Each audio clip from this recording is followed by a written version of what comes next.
Si vous avez cliqué sur cette vidéo, il y a de bonnes chances que vous ayez déjà vécu ce moment que je vais vous décrire. Quelqu'un autour de vous parle de finances. Ou vous tombez sur un article, une vidéo, une publication sur Instagram et en quelques secondes, vous vous retrouvez avec des termes que vous ne comprenez pas du tout, des acronymes que personne vous a jamais expliqués et une impression vague de tout ça. C'est pour des gens qui ont déjà fait leurs études là-dedans ou qui travaillent dans ce métier, dans le secteur de la finance. Pas pour vous. On parle de LPP, AVS, pilier 3A, ETF, caisse de pension, taux de conversion, frais de gestion, et je peux aller plus loin, accumulatif, synthétique, levier, dividende, toutes ces choses. Vous entendez ça, vous fermez l'onglet ou vous commencez à ne plus comprendre ce qui est dit. Ou peut-être même vous essayez de continuer à lire en faisant semblant de comprendre, peut-être dans une conversation, vous essayez de faire semblant que vous comprenez, mais le résultat souvent qu'on fait rien. Pas par manque de bonne volonté, mais par manque d'un point d'entrée simple. Et cette vidéo, c'est exactement ça. C'est ce point d'entrée pour vous pour commencer à comprendre la finance.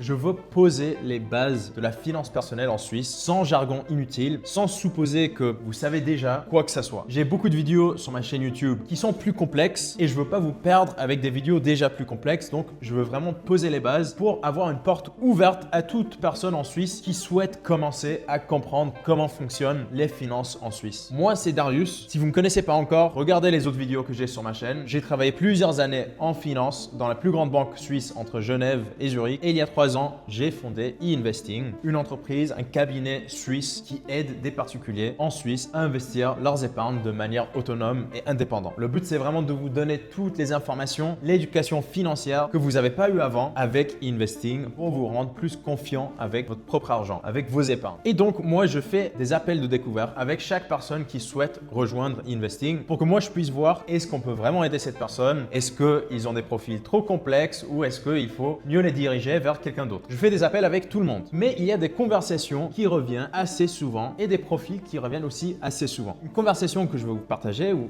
un type de profil qui revient trop souvent, c'est quelqu'un qui économise depuis des années, des dizaines d'années, qui met de côté une somme importante et qui a réalisé en discutant avec moi que cet argent épargné n'a pas été travaillé une seule fois depuis qu'il est sur le compte. Que c'est juste l'argent qui dort depuis des années et aussi perd de la valeur à cause des prix qui augmentent à côté. Et c'est la même chose pour leurs revenus, leurs épargnes. Si on avait le même revenu qu'on avait il y a 10 ans ou il y a 20 ans, on pourrait gagner beaucoup moins. Et c'est la même chose avec nos épargnes. Si nos épargnes ne augmente pas en valeur avec l'inflation, par exemple, avec l'augmentation des prix, ça veut dire qu'on a beaucoup travaillé pour épargner de l'argent et ensuite, maintenant, notre argent perd de la valeur chaque jour. On aurait pu dépenser cet argent avant au lieu de juste la laisser perdre sa valeur. Mais bref, c'est ça la conversation que j'ai avec beaucoup de gens. Et quand je leur montre à quel point ils auraient pu investir ou dans quoi ils auraient pu investir ou même ce qu'ils peuvent faire maintenant, la première réaction, même si je donne une solution, ils ont toujours une frustration. Et c'est pas envers d'eux-mêmes, mais c'est envers le fait que personne ne leur a jamais expliqué ce qu'ils auraient pu faire autrement. Des fois, c'est envers, par exemple, l'éducation scolaire en Suisse. Des fois, c'est envers leurs parents ou autre chose. Mais encore, c'est pas leur faute non plus. Le système scolaire en Suisse, c'est pas fait pour ça. Si vos parents ne savent pas quelque chose, c'est pas leur faute non plus. Mais le but pour moi de cette vidéo, c'est d'éviter cette conversation, éviter cette frustration que les gens y ressentent pour vous donner cette porte d'entrée au monde de la finance et aux choses qui peuvent vous faire peur en tant que Suisse qui ne comprend pas forcément tous ces sujets liés à la finance. Donc, on va commencer d'abord pour poser les bases avec quelque chose que beaucoup de gens ils ont mais ils comprennent pas. Et on va commencer avec le système des 3 piliers. Parce qu'en Suisse, la retraite repose sur 3 niveaux distincts. Le premier, c'est le AVS, notre premier pilier, la retraite de base financée par vos cotisations et celle de votre employeur tout au long de votre carrière. L'AVS vous assure un revenu minimum à la retraite. Pas un revenu suffisant pour maintenir votre niveau de vie, juste un minimum pour assurer que vous restez vivant. Ensuite, on a le deuxième pilier, c'est ce qu'on appelle aussi le LPP, c'est votre caisse de pension et chaque mois, une partie de votre salaire va être versé dans votre deuxième pilier. Et c'est aussi complété par votre employeur. C'est votre épargne retraite professionnelle. Et beaucoup de gens, ils ne savent pas combien d'argent ils ont accumulé dans leur deuxième pilier après des années de travail, ni comment ça fonctionne. Donc, on a de l'argent dans un compte et on ne sait même pas comment ça fonctionne. Et c'est des fois même la somme la plus importante de leur patrimoine. Ensuite, on a le troisième pilier. Et là, c'est l'épargne individuelle volontaire. Donc, c'est pas obligatoire. Premier pilier, deuxième pilier, obligatoire. Troisième pilier, c'est volontaire. Et on va surtout parler du pilier 3A. j'imagine vous avez peut-être vu des pubs un peu partout sur le 3A parce qu'il y a beaucoup d'acteurs dans l'écosystème financier qui gagnent beaucoup d'argent sur des comptes piliers 3A. Mais c'est là que vous êtes acteur, vous pouvez choisir chez qui vous voulez l'ouvrir et vous pouvez aussi choisir combien vous voulez verser dans votre pilier 3A jusqu'au plafond qui est défini par l'administration fédérale chaque année. Ensuite, on verse de l'argent et les sommes versées sont déductibles de vos revenus imposables, de vos impôts. Et c'est aussi un des rares outils fiscaux vraiment accessibles à tout le monde en Suisse. Et très souvent sous-utilisé aussi. La plupart des gens que je rencontre, par contre, ils ont un pilier 3A ouvert. Donc j'imagine que vous aussi, un pilier 3A ouvert quelque part, très souvent à leur banque, très souvent mal optimisé. Des fois aussi chez des assurances, ce qui peut être une mauvaise décision aussi. Et très souvent aussi, c'est juste oublié. Ils l'ont ouvert il y a beaucoup de temps et ensuite ils ont oublié. Et on va y revenir dans quelques minutes aussi. Mais pour parler maintenant de ce qui se passe avec le reste de l'argent, donc l'argent qui est ni dans votre caisse de pension, ni dans votre pilier 3, mais simplement sur votre compte, vos épargnes, les épargnes que vous utilisez tous les jours. En Suisse, je trouve vraiment, et ça c'est mon opinion personnelle, je pense que c'est une opinion qu'on voit vraiment pas souvent en ligne ou en général. Mon opinion c'est qu'en Suisse, notre culture d'épargne est réelle et probablement une culture d'épargne parmi les plus fortes dans le monde. On économise beaucoup et on économise très bien. On est très peu dépensier. Les Suisses, ils n'ont pas envie d'acheter la nouvelle Ferrari comme les gens ils veulent le faire aux États-Unis. Les gens ils économisent, mais épargner et investir, c'est pas du tout la même chose. Et la différence avec le temps entre investir et épargner est massive. Par exemple, un compte épargne en Suisse rapporte aujourd'hui autour de 0,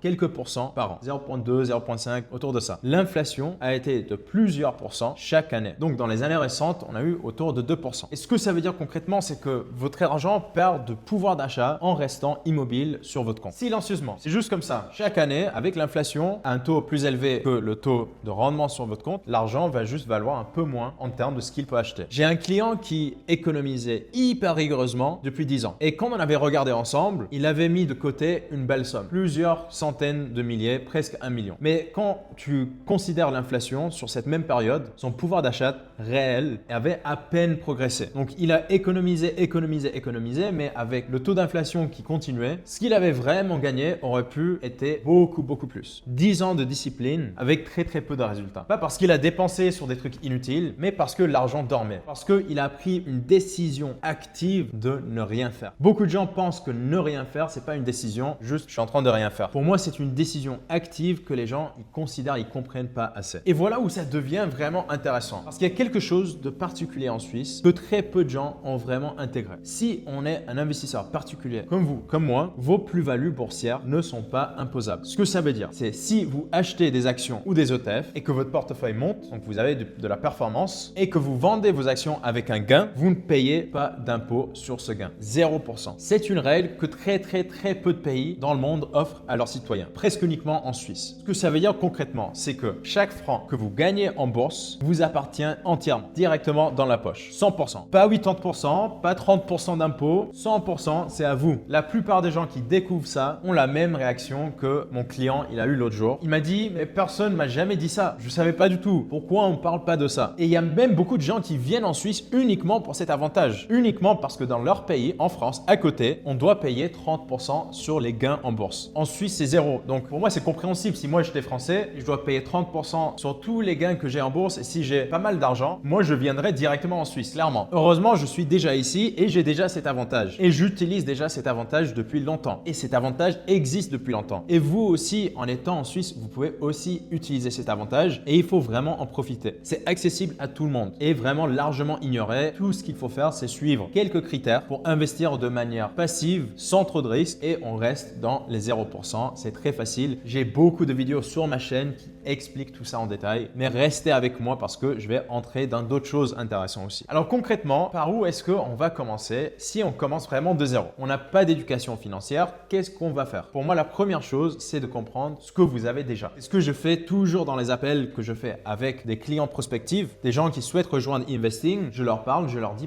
décris-moi ta situation actuelle. Qu'est-ce que tu as déjà? On part d'où? C'est quoi? Quel type de compte? Est-ce que tu as déjà investi? Toutes ces choses. Mais déjà avec le deuxième pilier, appelez votre caisse de pension pour demander combien vous avez dans le deuxième pilier. Regardez combien vous avez sur le pilier 3, combien vous payez de frais et s'il y a peut-être mieux. Faites déjà pour commencer l'inventaire avant de faire quoi que ce soit. Il faut comprendre votre situation actuelle. Si vous prenez un appel avec moi, assurez bien aussi de venir avec des informations sur votre cas spécifique aujourd'hui. Si vous venez aveugle, ça sert un peu. Je ne peux pas vous aider si moi je ne comprends pas votre situation actuelle, mais déjà il faut que vous faites le bilan vous-même pour comprendre d'où vous partez. Deuxième chose ensuite, c'est d'optimiser vous-même votre pilier 3A si vous ne l'avez pas encore fait. Donc on préfère généralement des outils en ligne. Il y a Fin Pension, il y a Viac, des solutions qui coûtent beaucoup moins cher que les solutions comme des assurances. Assurez-vous déjà de verser le montant maximum chaque année pour avoir cette déduction fiscale immédiate. Parfois c'est plusieurs milliers de francs selon le canton bien sûr et selon votre revenu. Et ensuite, si votre pilier 3 est dans une banque classique, un rendement de proche de zéro, comme j'ai dit, il y a des alternatives comme investir dans des actions via le pilier 3A qui sont historiquement juste mieux sur le long terme. Ensuite, troisième chose à faire, c'est celle sur laquelle je passe le plus de temps avec mes clients, c'est de commencer à comprendre comment investir la partie de votre épargne qui dépasse votre épargne de sécurité. Et vous n'avez pas besoin de comprendre la bourse en détail pour ça, juste de ne pas avoir peur et d'être curieux. Et pour donner quelques chiffres, si vous avez déjà un compte avec minimum 10 000 francs et vous arrivez à investir 7 000 francs sur le pilier 3 chaque année, à mon avis, c'est là que ça devient intéressant, mais vraiment intéressant, de commencer à vous renseigner sur comment investir le reste. Parce que cette partie-là qui n'est pas investie, qui va juste continuer à dormir sur vos comptes, c'est une partie qui peut vous générer encore plus de revenus pour au moins rester au-dessus de l'inflation et au-dessous de l'augmentation des coûts comme l'assurance maladie par exemple. Et il y a plein de choses en bourse qui facilitent le processus d'investir. On a des ETF qui vont suivre des indices mondiaux.